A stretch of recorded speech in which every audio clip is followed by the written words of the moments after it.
त्या बुवाच्या नादाला लागून पार बिघडून गेलाय तुम्ही.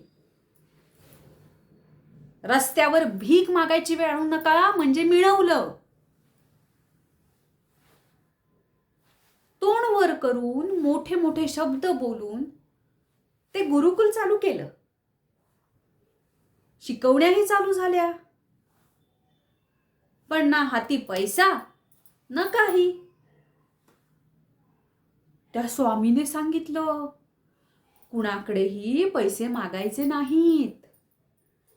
जे कोणी देईल ते घ्यायचे. इथं कुणी देईन ना, आणि हे द्यान कोणाकडे मागे ना, ते काही नाही. अशी गावची हमाली अजून किती दिवस करत फिरणारा? बोला, आता का तोंड शिवलं? मी इथून तिथून पैसे जमा करायचे आणि घर चालवायचं, आणि तुम्ही गावभर हमाली करत फिरायचं. ते काही नाही. आत्ताच्या आत्ता त्या स्वामीकडे जा आणि त्याला सांगा, मला ह्याच्यातून 1 रुपया देखील मिळत नाही. मला पैसे द्या, नाहीतर मी हे गुरुकुल बंद करतो.